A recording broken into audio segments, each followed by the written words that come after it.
principe signé entre Kinshasa et Kigali balise le chemin pour l'avenir. Et l'avenir, c'est l'accord de paix entre les deux pays, la République démocratique du Congo et le Rwanda. Les détracteurs de la République démocratique du Congo, visiblement atteints par le syndrome de Stockholm, parlent du bradage des ressources congolaises parce qu'ils voient le Rwanda gagner en tout lieu et en tout temps. Les principes convenus à Washington sont universellement connus et sous-tendent toutes les coopérations entre nations du monde moderne.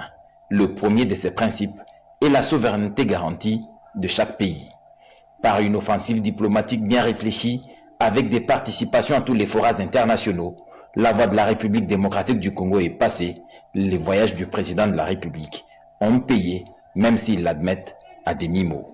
30 ans, il était temps. La maîtrise de la question, la connaissance de la situation, la véracité des faits présentés ont fait entendre raison aux partenaires internationaux. La signature de l'accord des principes sous les Congo qui a gagné, mais c'est la vérité qui a triomphé sur les mensonges. Les idéaux de paix ont prévalu. Thérèse Kaikwamba Wagner, ministre d'État, ministre des Affaires étrangères, a dit que ce n'était pas une fin en soi, c'est plutôt le début de la construction d'une paix durable dans une région troublée depuis 30 ans par les Rwandais qui pouvaient varier les acteurs à sa guise. CNDP, M23, AFC M23, même posture, pillage des ressources congolaises assuré. Il faut un environnement propice au deal minière DC et USA proposé par le président de la République, Félix Antoine Tshisekedi. Le Rwanda, poings et pieds liés, n'a d'autre choix que de s'aligner. Les États-Unis d'Amérique, les Qatar, sont les acteurs majeurs dans la recherche de la paix en RDC, occupée dans sa partie est par des troupes rwandaises. Donald Trump, sur tout le front, en Ukraine, au Moyen-Orient et maintenant en République démocratique du Congo, le président américain parle ici des perspectives de paix dans la région des Grands Lacs. Suivez. O presidente acaba de chegar. Ok. Mr. President. Monsieur le Président, premièrement, joyeux anniversaire à votre épouse, la Première Dame.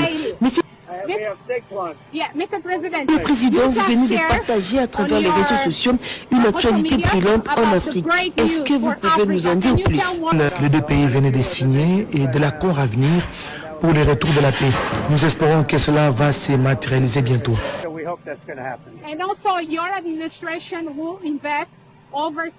Monsieur le Président, votre administration a investi plus de 6 millions de dollars américains en Angola pour la construction du corridor sud pour faciliter les transports de minerais en provenance de la RDC, de l'Angola et d'autres pays africains.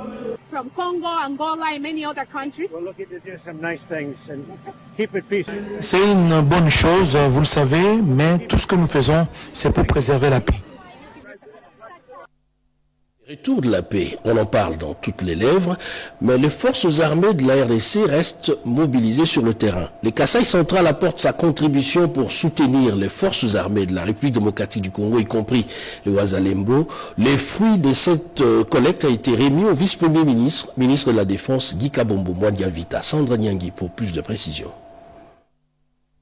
Le Kasaï central, par le truchement du comité de récolte de fonds pour les FRDC, a mis la main à la pâte et a remis une enveloppe consistante au vice-premier ministre, ministre de la Défense nationale Guy Kabombo Mwadiavita pour l'effort de guerre. La ministre provinciale des Affaires humanitaires et sociales Marie-Isabelle Bampende, à la tête d'une forte délégation, a présenté au VPM Guy Kabombo Mwadiavita une coquette somme de 14 716 dollars américains et de 20 millions de francs congolais, résultat de la première phase de la collecte de fonds dans le Kasaï central en faveur des hommes en uniforme qui sont engagés au front. L'opération continue parce que l'arrêté qui nous a institué nous avait donné pratiquement 3 mois pour travailler pour ce collecte de fonds.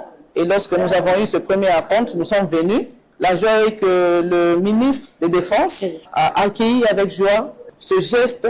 Reconnaissant pour ce geste salutaire au profit des FARDC, Maître Guy Kabombo Mwadiavita a remercié la représentation du Kasaï central pour cet élan de solidarité qui témoigne leur attachement et leur soutien à l'armée régulière de FARDC et au groupe d'autodéfense Ouazalendo qui combattent jour et nuit pour défendre l'intégrité territoriale. Pour Neftali Kambala, vice-présidente de cette commission provinciale, cette collecte et une première d'une longue chaîne dans la mobilisation et soutien au FRDC tel que sollicité par le commandant suprême, le chef de l'État, Félix Antoine Tshisekedi Tshilombo, dans le cadre